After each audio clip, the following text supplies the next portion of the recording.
Right, what's up, Dragon Brood? We're going to tackle day 7 of previews because there was a bunch of stuff today, so we're going to have to go fast. Strap yourselves in. Right, we're going to start with Bitter Work. It's one green, red. What was that? So 3 mana for an enchantment. Whenever you attack a player with 1 or more creatures with power 4 or greater, you draw a card. Exhaust it, pay 4, you get to Earthbend 4. You only activate it during your turn. So this is interesting. So whenever you just attack a player with 1 or more creatures with power 4 or greater, you get to draw a card. I mean, I don't know. This seems normal. I played several Gruul decks that would love this. To be able to just get cards for attacking. Like, that seems okay. And then worst case scenario, your board gets swept. You earthbend something so you can just keep attacking and you get to draw another card. Like, I'm actually kind of down with this card. Enter the Avatar State. It's 1 white mana, so 1 for an instant lesson. Until end of turn, target creature you control becomes an avatar in addition to its other types, and gains flying, first strike, lifelink, and hexproof. Wow! That's a lot for 1 mana. You get flying, first strike, lifelink, and hexproof. What? Okay, I guess. I mean, if I'm playing lessons, why not? Make something fly for a kill shot, combat trick to first strike. If you just want to protect a creature with hexproof, like, this is the best protection spell, right? I mean, it doesn't give something indestructible, so you can just, I guess, still board wipe it or whatever, but this is great. The Fire Nation Palace. This land enters tapped unless you control a basic land. Taps for a red. For 1 in a red, you can tap it and target creature you control gains fire breathing 4 until end of turn. What is today just like the best day of preview cards? Because so far, all 3 of these have been very good. Yeah, if you're playing firebending stuff, you obviously just play this, right? I mean, it's just spin 2 to get 4, basically. Like, yeah, why not? Actually, that's not totally true. Because technically, it's spin 3. Because you have to spin 2 and tap it. And then something gains firebending 4. But there are other cards we've seen that can, like, double your firebending triggers. Or when something happens during combat. Or if something triggers your stuff. So, yeah, I still think we play it. It's not as crazy as my brain first thought, but still a damn good card. Jasmine Dragon Tea Shop. Taps for a colorless, which is good, because usually means it's not going to come into play tapped. Add a mana of any color, spend that mana only to cast ally spells or activate an ability of an ally. Or you can pay 5, create a 1/1 white ally creature token. Now, this is interesting for a couple of reasons. One, it's a multi-land that works great for allies. So if you're playing 3 color allies, for instance, or more, this is going to make it very easy to cast all your stuff. However, this is also the type of land that historically has shown up in control decks as well, to just be like, cool, during your step, I'm just going to make a token and just have their own blockers or use them as a slow win condition. Or even the decks that are playing, I was about to say the Boros token control might want them, but realistically, they already have Fountain Port, and that fills the role just fine for what they need. But yeah, cool card. Obviously, if you're going to be playing allies, this is definitely one you're going to want 4 copies of.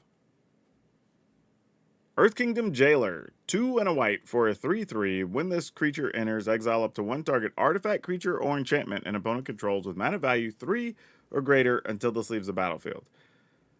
This is interesting. Usually when we get cards like this, it's 3 or less or 2 or less, something like that. I don't know if we've had one that's 3 or greater. And it gives you the options of getting artifact creatures or enchantments. And it is an ally. So, will this get played? Probably. It's a little weird that it's 3+, and against several decks right now in Standard, it's not going to do a lot. But it's not like it does nothing, and it's still a 3/3, so probably has room to be playable. The Earth King, 3 and a white, or actually, why did I say I just looked at a white card? 3 and a green, it's 4 mana for a 2/2 human noble ally. When the Earth King enters, create a 4/4 green bear creature token. Whenever 1 or more creatures you control with power 4 or greater attack, search your library for up to that many basic land cards, put them on the battlefield, tap, then shuffle. Wow, okay. So today we've already seen 2 things that care about power 4 or greater, which is very interesting. But getting a 4/4 and a 2/2 for 4 mana seems pretty good. Then, at any point when you're attacking, you get to just search for lands if your creatures are 4 or greater. That seems good. Like, my issue with a card like this is I'm just thinking, where is it going to fit, right? Because if you want to have the larger creatures, I guess there's 3 mana things with 4 power, though. There's like Scrap Shooter, Boris from the Spider-Man set, like a few other things. There's a 4/3 spider for 3. So, I don't know. Surak has a 3 mana 4/3. There's options, I guess, to make this work. I don't know. I guess 4 power will just be a thing now. Bumi, King of 3 Trials. 5 and a green. So that's 6 mana for a 4/4. Bumi better be good, because that's a lot to pay for a 4/4. He's a human noble ally. When it enters, choose up to X, where X is the number of lessons in your graveyard. So you can choose this, like let's say you have 4 lessons in your graveyard. You could choose any of these options 4 times, or any combination. So you put 3 +1/+1 counters on Boomy. Wow, that's big. Target player scries 3. Okay. Or you earthbend 3. That's all of these are good. Like, I guess the third one might be the worst in the sense that you've spent 6 mana, so you probably don't have a big land untapped that you could attack with. But yeah, like let's say you Boomy even for 3. You get some combination if you want 9 counters, scry 9, or earthbound 9. Now you'll probably do like a couple of counters and scry, or you're earthbound something and scry twice, something like that. But yeah, this is really cool. This is an interesting card. I think if you are doing lessons, or maybe even just heavy earthbending, you might even consider it, depending. Cruel Administrator, 3 black red, so 5 mana for a 5/4 human soldier with raid. So if you've already attacked this turn whenever you play this creature enters with a +1/+1 counter on it if you've attacked this turn. Okay, so it just tells you. Whenever this creature attacks, create a 2/2 red soldier creature token with Firebending 1. So if you've already attacked, you get a 6/5 for 5. But then whenever this attacks, you also get a 2/2. This is close. I think the cost might keep it from being played because we have so many other things that 4, 5, and 6 mana that people probably want to play with. But it's not bad. I just don't think it's better than a lot of the other options we have. Avatar Destiny, 2 green. It's an aura, enchant creature you control. Enchant creature gets +1/+1 for each creature card in your graveyard and is an avatar in addition to its other types. When enchanted creature dies, mill cards equal to its power. Return this card to its owner's hand, and up to 1 creature card milled this way to the battlefield under your control.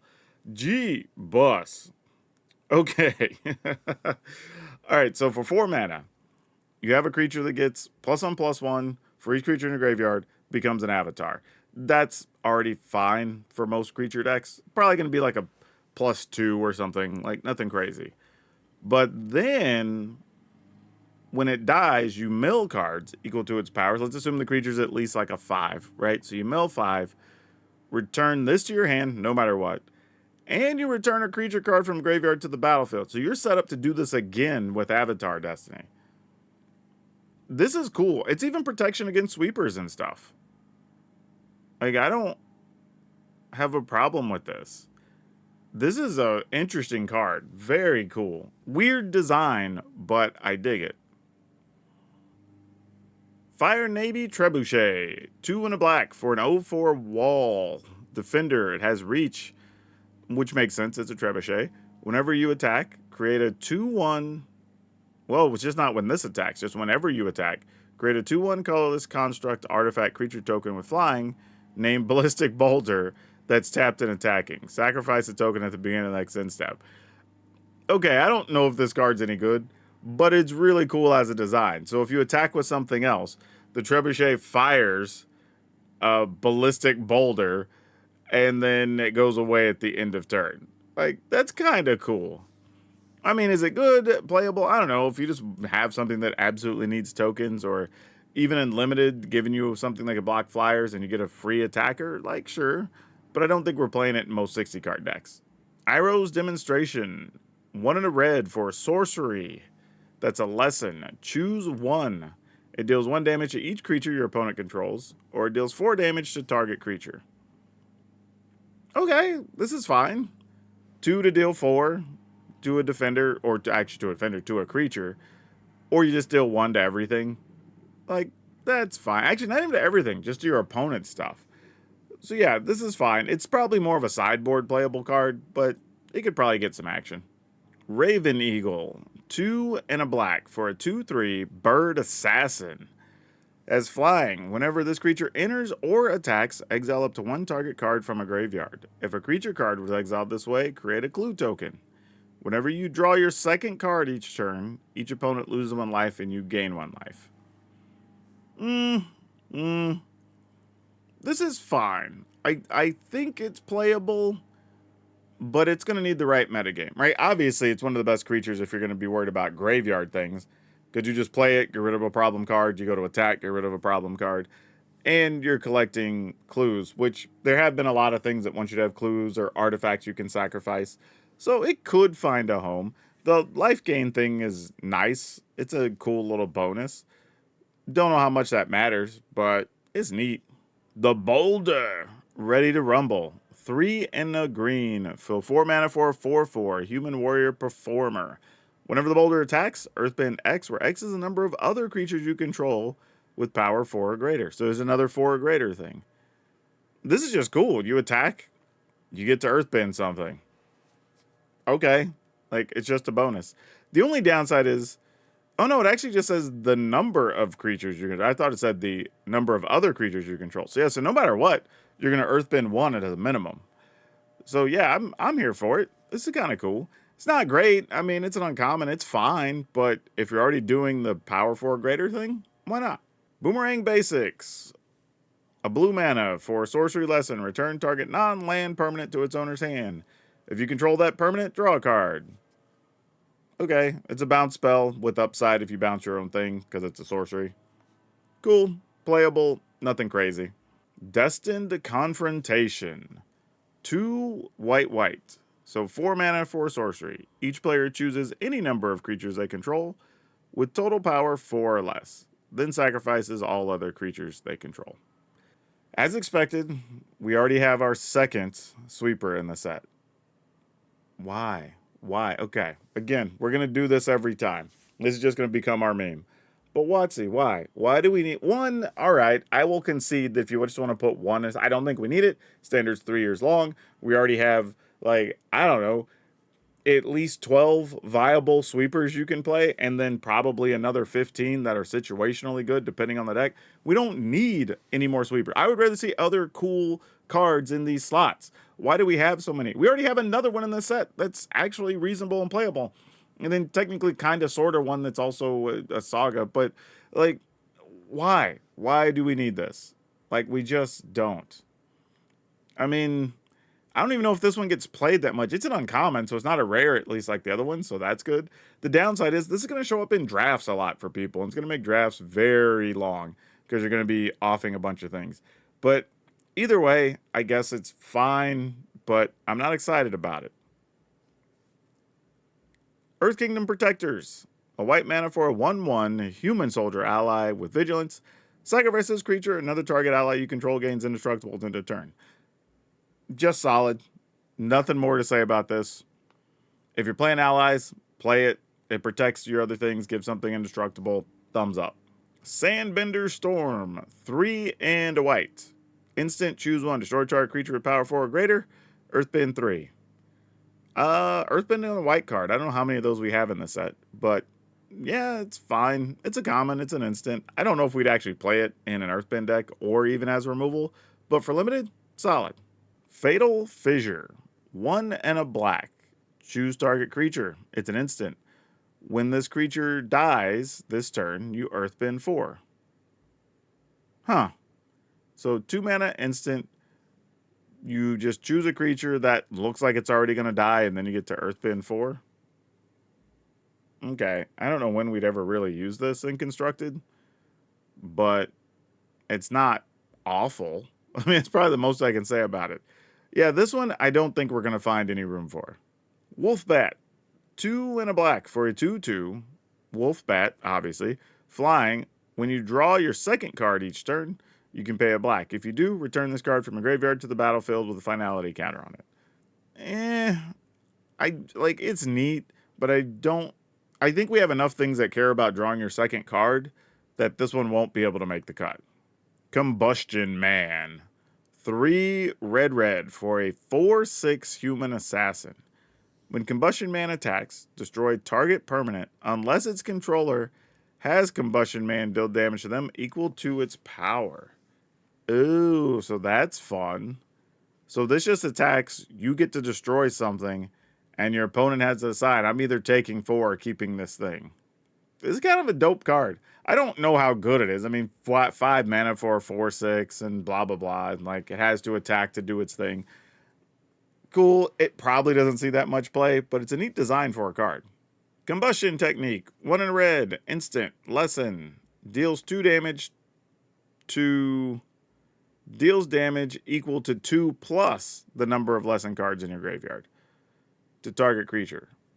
If that creature would die this turn, exile it instead. Okay. Yeah, if you're cool just not having damage that goes upstairs to your opponent, like, this is fine. Just play with lessons and you're playing this, you'll probably be able to pay 2 mana, get rid of a 5 or 6 toughness thing. I'm here for it. Fire Nation Raider. 3 in a red for a 4/2 human soldier when this creature has raid. When this creature enters, if you attack this turn, create a clue token. Nope. This is just limited fodder. We are not playing this in 60 card Magic. I guess we're going to get one of these for each of the benders, but Earthbender Ascension, 2 in a green. It's an enchantment. When the enchantment enters, Earthbend 2. Then search your library for a basic land card, put it onto the battlefield tap, then shuffle. Has landfall. Whenever a land you control enters, put a quest counter on this enchantment. When you do, if it has 4 or more quest counters on it, put a +1/+1 counter on target creature you control. It gains trample until end of turn. Yowza. Okay.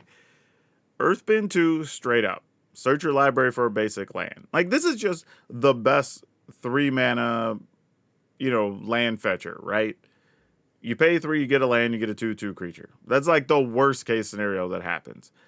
And then landfall, moving forward, you just get to start putting counters on things and they gain trample. Like, okay.